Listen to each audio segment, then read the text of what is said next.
What's happening, guys? Happy Wednesday! And thank you for joining another special episode of You're Welcome. Okay. Fight over the weekend almost eclipsed by the interview that took place after the fight over the weekend, where Colby Covington had the microphone and said, I'm very close to quoting here, but this is not a quote. Hey, Robbie Lawler, you should have learned from your good friend Matt Hughes. When there's a train coming, get off the tracks. So, for any of you that are not understanding that, Matt Hughes, who is a good friend and mentor and training partner of Robbie Lawler, essentially from day one. I mean, those guys go back to Iowa with Militich when Matt Hughes was the champion of the world and Robbie Lawler was 20 years old. Same weight class. You just know how that kind of stuff goes, right? The young guy in the room looks up to the older guy in the room. Older guy in the room happens to be the world champion. Okay, you get it. Matt Hughes, literally, this is not an expression for something. Matt Hughes was hit by a train. His truck was on the tracks. He was hit by a train. All right, I trust you guys know that story, and I'm going to gloss over it very quickly in case you don't, because it's a very dark story. It's a very sad thing. Changed Matt Hughes' life. He's lucky to be alive. But life has been different for him since that happened, and forever will be different. So when Colby Covington tells Robbie Lawler, take some advice from Matt Hughes when the train's coming down the track to get off it. Okay, it was one of those moments. Uh-oh. It was an uh-oh moment. So many people spent so much time breaking down whether that was okay to say or not, because it was trash talk on a much different level, right? He didn't use profanity. There was no four-letter. Everything that you know for sure, can't say that. Everything you know for sure, you can't say did not happen, which is why it's open now for discussion. I don't want to share an opinion with you, but I would like to share Matt Hughes' response, because I don't know that a guy could possibly be any cooler. I don't know if it would possibly be. Here's what Matt Hughes said. Matt Hughes said, I don't know if it was all right that Colby brought up my name, but I do know that was one great fight. And by the way, this is the fight business, and you got to have thick skin. The end.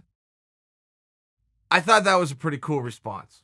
That was an opportunity, particularly with the narratives that were out there, for him to add to it, to gain a level of victim status, if you will, to become the wounded duck, if you will, to bolster himself and to take away from Colby's moment. So I don't want to have an opinion any much larger than Matt's. If Matt's going to be cool about it, then I guess that's the signal to everybody else to let it go. I am inclined to believe, whether I'm right or not, that there is a likelihood that Matt was in on it. A likelihood that Matt was tipped off ahead of time. Hey, here's what I'm thinking about saying. What do you think? And Matt got a chuckle and gave it support. Now, without having any evidence of that, and I don't have any evidence of that, but Matt Hughes in real life is best friends with Dan Lambert. Dan Lambert is not only Colby's manager and mentor, Dan Lambert owns the American Top Team, owns the whole gym. So I don't believe that Colby would be able to just go out and insult with such a dirty line. It was just a dirty, mean-spirited line. I don't believe he would go out and do that to Matt Hughes unless maybe there was a little discussion ahead of time. None of which I can prove happened. But that was my takeaway. I was in a room with some people. Well, you guys know, Joel, Ladd. They were over watching the fights, and their jaw was on the floor. And this is our hometown guy. This is Colby Covington fighting. Even they were like, man, I can't make a case for that. I can't excuse him for saying that. Not against the guy who actually got hit by a train and whose life is different now. I just couldn't help but think maybe there was some good-hearted shout-out name play here that was approved ahead of time. My own thoughts. I suppose we will never know. But either way, I think we can take Matt Hughes at his word that it didn't bother him too much. Okay, let's go back to the fight itself. I didn't know Colby Covington was that good. I watched Colby Covington win a world championship, so I know he can beat anyone alive. I've seen that, and I did not know he was this good. I really did not. That pace was remarkable, absolutely remarkable. But the skills were too, and about the first 30 seconds of that fight, it turns into a shootout. And this fight, and you'll never really get around this narrative, when one guy's a better striker and the other guy's a better grappler, you'll just never get around that classic matchup of, well, this is a striker versus a grappler, and if Colby can get him down, it'll be good for Colby. But if it stays on the feet, Robbie Lawler can knock him out. You can just never really get around that, and that narrative isn't going anywhere anytime soon. And in many ways, that is how this fight was looked at and perceived going into it. And I think that the two contestants would even tell you that. Robbie preferred to keep it up, and Colby preferred to get on top of him on the ground. Okay, great. Well, 30 seconds in, Colby had an opportunity. Lawler came out and he started throwing some shots, and they were landing. And that was the opportunity, if you're a better grappler, or if you believe that that's going to be your strategy, or if you're flat scared, so you want to go back to what you know best. In that case, would have been wrestling for Colby. Colby did it. He changed elevation. I thought he was going to go in for the tackle. He popped right back up and he started trading punches, started throwing back. That exchange is largely what changed that entire fight. That entire fight, that right there, 30 seconds in, when it was time to shoot or throw back, and Colby made the choice to throw back, that is what got Robbie's respect. That's what got Robbie's attention. And I could just tell you, as a wrestler, the days of wrestling being enough, or wrestling being the dominant style in MMA, man, those 1993 is gone. 1996 is gone. That has not been true for the longest time. However, a wrestler who can come out and mix it up and make the other guy guess, make him wonder what's coming, and he can only do that by punching, by kicking, by knowing where that distance is, right? If a wrestler comes out and he is not within range to land a punch, he's too far away to shoot. That rule's even true in amateur wrestling. When I coach the kids, I tell them all the time, put your hand out. Straighten your hand, put it out. If you cannot touch your opponent, you're too far away to shoot. He's got to be within arm's reach. That's very true in mixed martial arts. So first off, the wrestlers have to have practice. They got to be in the room. They got to be sparring. They've got to be within that range. Secondly, the ones that have major success, George St. Pierre comes to mind, Colby Covington comes to mind, are the ones that are coming out and they're doing just enough of that striking to not only check and make sure that they're in range, but to make their opponent have to respond to it. To force, in this case, Robbie Lawler, to pick his hands up, put his hands up to cover his head and his nose and his eyes and his face that are being assaulted. And that is what opens up the wrestling. But it's something that has to be mixed in. Mixed martial arts. Boy, you really have to mix it in. And when you see guys do it well, when you see guys that do have that big dominant takedown, but they're able to get to it because they disguised it with some very good boxing. I just didn't know Colby was that good. I did not know he could stay on his feet with Robbie Lawler. I mean, that fight, I think Colby had 17 takedowns in that fight, 17 takedowns over 5 rounds. So without even seeing the match, you understand that Colby spent a lot of time on top. That's true. But the part that you'll miss, if you only look at that statistic and didn't see the fight, he did almost an equal part on his feet. It would be very interesting if somebody actually broke down with a stopwatch. I will bet you if he did 10 minutes on the ground, he did 10 minutes on his feet. And it was a tireder Robbie Lawler, but it was also a Robbie Lawler that was having to react. It is a dance after all. One person can lead at a time, and Colby stayed so busy, and that's where that pace comes in. We're talking about that pace. I mean, Colby was sticking something at Robbie at all times, and Robbie must respect it. You guys will hear effective strike. I don't know what effective strike means. I trust that meets some level of definition. I just know I don't like the term because it creates, at least within your imagination, what is doing damage. What was it an effective strike, or was it just a wasteful strike? It doesn't matter if it's your first day. It doesn't matter if you're a professional. It doesn't matter if you're in the playground or you're in the cage. You don't want to be punched by somebody. If you are a professional fighter and somebody who comes up to you who is not trained at all and they throw a punch and it's going to hurt. They're all effective. They're all effective. So unless that term is meant to meet a different definition of which has never been explained to me, I just don't like it. So Colby he was changing paces. Some of his jabs would be in bunch, 2 or 3 jabs at a time. Then he'd throw one that was really hard. Then he'd throw some soft ones just to keep him busy. Then boom, he'd step in and stick him again. I mean, he was doing some very advanced stuff where I just did not know he was that good. He was throwing kicks. He was throwing to the head. He was coming into the clinch. He was doing... Look, all you can do is look ahead to him and Kamaru, and that is a major toss-up. Colby Covington might beat Kamaru Usman. He is that good. He really is.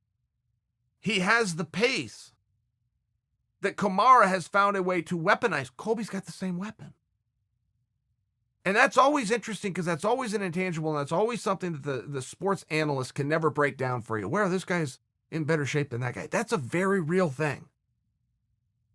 When you see in fighting a guy quit, most of the time your eyes are going to tell you that he was hurt.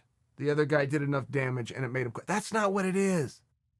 When you see a guy quit, that means he got to a level of fatigue and exhaustion and he could not continue. A fighter's biggest fear going into combat is not winning or losing. Their biggest fear is fatigue. That they will become exhausted and not be able to finish the match, not be able to protect themselves. So when you have two guys where that doesn't happen, as a matter of fact, they have so much pace, so much cardio, they can keep the pressure on to such an extent that they can wilt and break their opponent, not even have to do it with the punches and the kicks. It's rare, and it becomes a weapon. They can weaponize it. Those two guys are even. From what I'm seeing, those two guys are even. Their wrestling is incredible. And now that we're seeing the gains that Colby is making, as good as you thought Colby was, turns out he's better. And I think that many people had that same awakening after Kamaru's match with Tyron. He went into that match where he goes, hey, Kamaru's a really good fighter. He comes out of that match and people go, oh my goodness, Kamaru is a great fighter. So when you have these guys that are making gains, that are in the room, that are making gains, even though it's not in front of your eyes, it's very tough to break something like that down. It was one of the struggles that you would always have with Jon Jones. Now, this isn't as true now, Jon, at 33 or 34 years old, however old Jon is. But in Jon's youth, it was very true. You could not sit down and watch a Jon Jones tape and then try to figure out what you're going to get when you go fight him. Because he was gaining so rapidly, he was just doing it in the gym. So when you tune him in on your TV 4 months later, it's like a whole nother product. Then you go, okay, I get it. Now I see what Jon does. 4 months later, you tune in, he's doing all new. He's getting better. So when you have these guys that are getting better, but they're not doing it right in front of your eyes, you don't fully know what to expect. And I think as that fight gets closer, I know that Colby had alluded to the fact that it's going to be at Madison Square Garden, which is in November. I think on November 2nd. He alluded to that. I don't know if that's because that's what he was hoping for or because he was tipped off ahead of time. But in my mind, I think he was tipped off. I think those guys are going to fight. I think it's going to be in November at Madison Square Garden. I think there's going to be a lot of dialogue as this thing gets closer. Because they are getting better. And if you were going to go bet on one of them, knowing that they both keep making improvements, just not in front of your eyes, it just makes the match even more compelling. And I think what a difference a day makes also in this sport, right? If you guys will think back 12 months ago, Kamaru Usman wasn't on the tip of your tongue. He just wasn't. If you're being fair, he wasn't. He wasn't on the tip of your tongue for any opponent that, oh man, I can't wait to see this. No. He wasn't on the tip of your tongue for a title fight to even be in there with T. Wood. In fact, I can't remember the circumstances that led up to him fighting Tyron Woodley, but I know he was not the first choice. I can't quite remember how all of that worked out, but it wasn't just supposed to go to him. It went to him by default because somebody else said, no, he made the most with the moment. Now, Kamaru Usman, world champion, 16-1, taking on Colby Covington at Madison Square Garden. That will be one of the most sought-after, must-watch matches of the year. It's important. Kamaru kept his head down, took care of his business. He said yes when his phone rang. Other things happened outside of his control, and now he has the perfect opponent. It's a very exciting thing. All those years, all that hard work, all that being held back, that happened to Kamaru is not unlike what happens to everybody else. That's everybody's story. But the landscape changes very quickly. Eventually, you get your opportunity. If you answer that phone and say, yes, good things happen to you. And now, look what just fell in his lap. The perfect opponent. Perfect opponent. It's a win-win all the way around here. All right, I'm joined by the champ, Kamaru Usman. Kamaru, Colby Covington. He won. It looks like you got an opponent, man. Is that official? No, that is not official. Nothing's official until I sign on the line yet. So yeah, nothing's official yet. This is all merely speculations of what we want and what we don't want. I But understand. we all know. Let me tell you where this is coming from, though. Okay, going into that fight, it was largely believed that if Colby won, it'd be you versus Colby. But there was still some talk of Masvidal that was out there. But somewhere between the three of you, it looks like we've got it narrowed down. Am I correct on that? I would think so, but I mean, it's this is one thing that I've learned over the years is that until it's finally signed and both parties, and that's hey, that's going to happen. Nothing's official yet because they've said over and time again, hey, this guy's next, and it didn't happen. That guy's next, and it didn't happen. So, I would like to think it's between those three, but I would say it's more a dark horse is Leon Edwards, who kind of just thrusted himself in the mix. So, I would give it a four-man circus right now going on. All right, well, that's interesting. I mean, that's a nice nod that you just gave to Leon, and he does deserve that. It appeared to me, I got to go to I feel like you're being a little bit coy with me, but if it's going to be you and Colby, if it's going to be you and whoever, is November and Madison Square Garden. Has that been told to you? I don't know. I mentioned something about it because I felt like that was the appropriate time frame for me to get back in there and healed and recover with enough time to actually train because this is the longest that I've been without training, and so I that's an appropriate time frame that I would like. But there's been talks of December as well because Okay. they're shuffling some things around. So I don't care when it happens as long as it happens before the year is over. That's something that I care about. All right, excellent. And when you do look at Colby though in that performance, I mean, look, he looked pretty good. Is that a fair thing to say? He have a good night? He did. He had a good night. Compared, he had a good night. I can't, take anything away. He had a good night. It was his night. Where do you think, when you're looking at Robbie Lawler, I would hate to call Robbie Lawler a stepping stone, and I would not say that about him. Robbie Lawler's a straight up killer in there, but it does appear if you go in and you beat Robbie, generally something good happens to you. Generally, that's kind of the guy that you have to get past. Where do you go? Where do you go with Robbie? Who would you like to see him matched up with in the future? Robbie is. I would like to say a lot of fighters kind of go through a transitional phase. And I think Robbie's kind of caught in that transition because a lot of people are saying, oh, he's done. Robbie's not done. Robbie's still a killer. And you saw that in that first 2 minutes against Ben Askren. Robbie is still a 100% savage. And so I think he's just, it's just a phase where he's still going through. I don't necessarily, I don't want to say I necessarily want to see him against the top three in the division right now because as fighters, as competitors, once you kind of get into I don't want to call it a slump, but in that kind of you've lost one or two, you need to get that edge back. You need to get that fire back. So, Sure.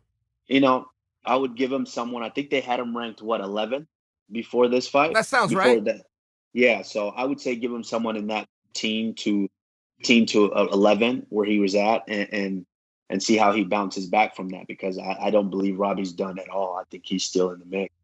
All right, now, by the way, great job. I saw you working with ESPN over the weekend. You looked fantastic. You had some fun. Did you like that role? I did like it. I that's something that I'm passionate about. I've watched guys like Sugar Rashad Evans, guys like yourself, kind of do that time and time again, and I'm like, oh, that's a pretty cool job. I think that'd be a good transition. Once I decide to kind of start slowing down on fighting. All right, so let's keep that analyst hat on because I want to ask you about the big boys coming up. Cormier, Stipe, 2. Oof, What do you think, man? that's What are your thoughts? my thoughts. Honestly, my thoughts just off top. Breaking them down. I think Stipe has been hit a lot more than Daniel Cormier has been hit in his career. Daniel Cormier has something that's an equalizer in each and every fight, and that's the ability to get a hold of an ability to make you exert out energy that you necessarily are not planning to use. And I think over time, if the fight lasts longer and longer, it will favor Daniel Cormier. But I also think Daniel Cormier is a competitor that has an edge. If I've done it once, I know I can do it again. And so I would give him the edge over Stipe, but no, take nothing away from Stipe. This is a guy that has been battle tested, has defended that belt over and over again to where he knows what it is to win. I just don't think he can win against a particular opponent as DC. And what about when you look at Whitaker coming up with Adesanya? That's a fun one. That's a really fun one. For both guys, it's a striker's delight because for both guys, I don't think they necessarily possess the skills to threaten each other with the takedown. They don't necessarily wrestle well.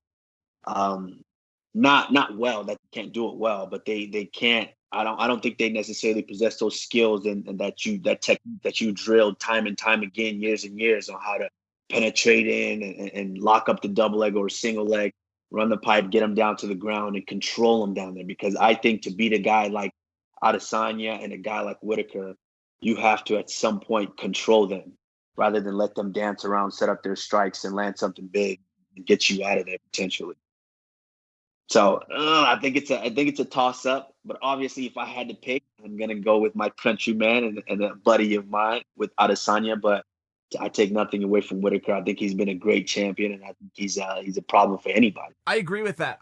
And Whitaker is one of those guys where he really doesn't get the credit that he deserves because he's a little bit quieter. We're kind of in this Yes, more of this entertainment era. But when you go watch him fight, you and break you it are to down. blame for that. Thank you for that. But I will tell you, like, let's say you watched his fight with Romero. I mean, he showed such grit. He showed such toughness. Then we find out he had a broken hand in like round 2. He pushed through it. I mean, that guy checks a lot of boxes aside from being boisterous. Absolutely, he definitely does, and he's one of those guys that's kind of I don't know if it's necessarily he hasn't fought a wrestler that can potentially get a hold of him, but he did fight Derek Brunson, and Derek Brunson was to an All American. So it's I think he's been the best for a while, and now you've got the new thing that possesses the skills as well. So this is not just talk. Israel Adesanya is not just hype. I mean, this is a guy that really can fight, and he was battle tested in his last fight. I would say top 5 greatest fights I've ever seen. There's been a lot of them, but that one, just watching them fight through both guys, I think he's battle tested and he's really proved to everybody that he's not just hype, that he can fight as well. So I'm torn on that fight, Chael. I'm very torn. It's an exciting one. I'm going to be there live, by the Extreme. way. I'm going to Australia. Really? Yeah, I'm pretty excited about that. One, to go to Australia, but I do want to see that live. I hear it's going to be in a big arena. They're like going for the Yeah. record crowd. There's rumors there could be 50,000 people. It's going to be special. It's going to be special. I feel privileged to get to be there, but I'm going to be there live for that. Yeah, I wish I could, but I have to. It's time for me to crunch time to make up for the times that I've been sitting on the sidelines with this injury. So yeah, unfortunately I can't be there, but I I can't wait to watch that fight because now you mix in both New Zealand and Australia, and Yep. so that thing should be a sellout. All right, let me do this. I gotta circle back to something, and I meant to ask you at the beginning. Colby, to go back to Colby, his post-fight interview, the Matt Hughes, the train tracks. Too far? So this is the thing that I don't understand is I understand what he's doing. I understand that I get it. You're bringing something, and I appreciate it. As much as I don't like him, I appreciate what he is doing.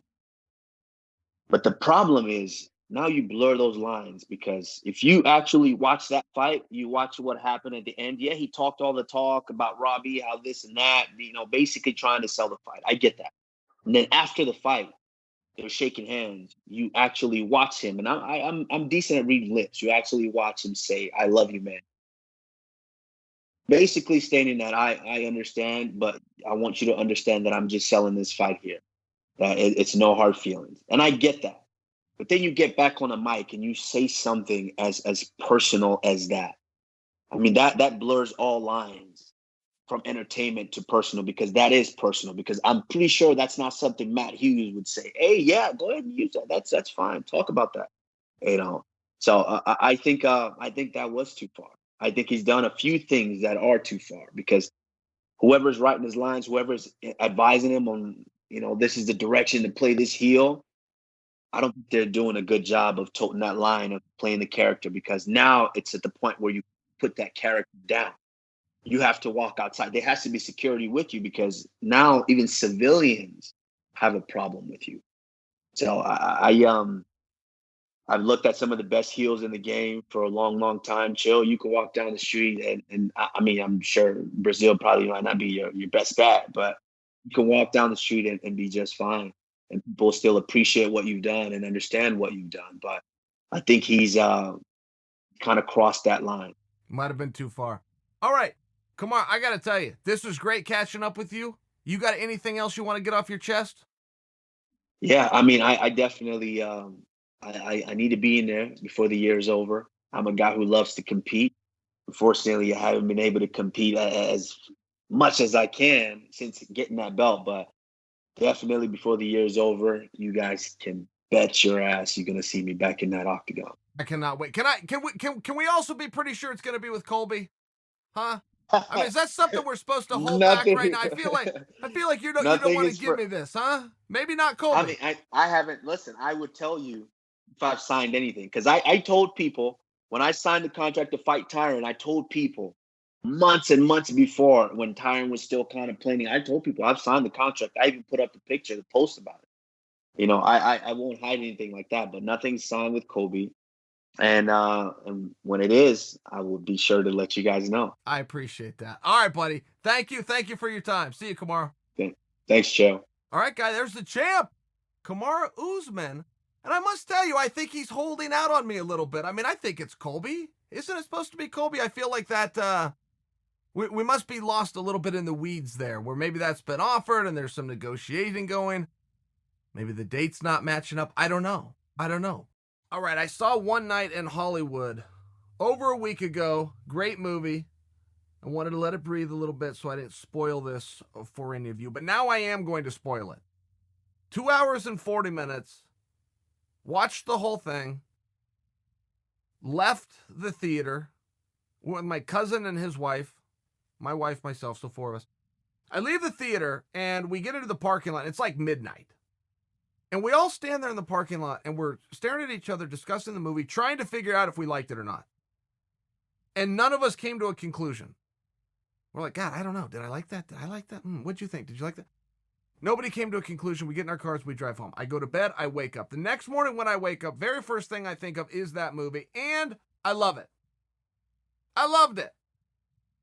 But I needed to wait on it. And if any of you guys have seen it, I think that you will be like me. Now, I do recommend that you see it. It is not what you would think. It is one of the, from a director standpoint, and Tarantino did it, I imagine he will not only be nominated for awards, but win awards. It looked to me like one of the hardest movies to make in the history of making a movie. The shots were incredible. They tried to take you back in time. They went to original places. They redid some of the places to make them look like that time frame in the 70s. It was really great. Here is how it ended, though. All right. It had an overlapping theme throughout the movie of Sharon Tate and the Charlie Manson family, the Manson family, and the murder and all that stuff that's very gruesome and horrific, but also very well known. When they get to the end and the Manson killers show up to do what we all know that the Manson killers did, Brad Pitt and DiCaprio get the jump on them and kill all three of them. Horrifically, violently. There's a flamethrower involved, and one of the Manson family gets burned to death with a torch. A pit bull was involved. that attacked, and I mean, it's gruesome. It was gruesome and brutal. But here was also my problem with it. That's not what happened. And when you take a story that is so well known and you change the end, I find it bizarre. Now, store that away. Let me tie this back in. There was another movie called Inglourious Basterds. Also Tarantino, also Brad Pitt. Very acclaimed movie, and it did great. But it showed them at the end killing Hitler. And they locked him in a theater, him and a whole bunch of his cronies, and they lit them all on fire and burned him to death. Well, the only problem is that was required learning for every student in the American school system. So we all knew that's not how Hitler died. He had done the cyanide and swallowed a bullet. And I just had a problem with it. I'm going, wait a minute. How are you trying to give us a conclusion through a movie to a story that's so well known when it's not the accurate conclusion? Well, now I have to look back on Inglourious Basterds too. Because now I understand what Tarantino's doing. He is giving us all the ending that we wish would have happened. But I didn't feel that I was let in on that. When I watched Inglourious Basterds, I didn't feel I was let in on the gag. In fact, I looked at it the opposite of how do I know this story and you don't, Tarantino? How did you get this so wrong? So all these years later, he now makes another movie about a very well-known horror scene, quite frankly, a horror scene, but he gives us the ending that we wish would have happened. And now that I am in on it, now that that has been revealed to me, I also have to go back and reassess Inglourious Basterds, of which I now like. And I really think you guys should see this. I mean, it's interesting. The level of acting that DiCaprio has to do in this movie is nothing less than shocking. He is playing an actor in the movie. So he will go and he will do scenes. He will read for scenes. He will then do scenes, screw them up, take two, and have to do them again. So while acting, he has to act as though he's an actor, deliver lines, except in this case, deliver the wrong lines so that they can act like he screwed up and cut and take and redo it again. It is incredible. It really is incredible, the dialogue between Pitt and DiCaprio. And it's not a typical Tarantino film. Like if you think you're going to see a whole bunch of action, regardless of what I just told you in the flamethrower and the pit bull and the bloody mess at the very end, that represented about 12 minutes of a 2-hour and 40-minute movie. It is not an action film. It's not meant to be a funny film, but it is very funny at times. It was just a really well-made product that told a story.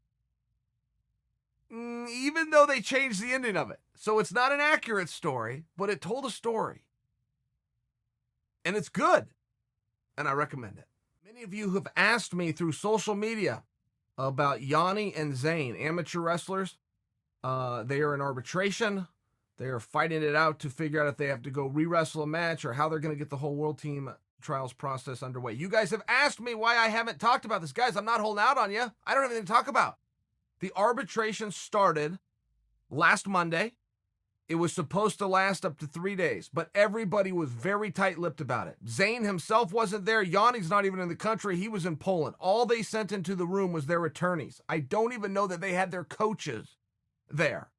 They went to an arbitrator that is binding. USA Wrestling has agreed to accept whatever determination they come to. Whether that means Zayn's on the team or whether that means they got to go wrestle another match or it means something in between. I'm not holding out on you guys. I just don't have the answer. So for those of you that have been asking me, when I get the answer, I will let all of you know. And for the rest of you, I will see you on Friday. Same Chael time, same Chael channel. I am Chael, and you are welcome.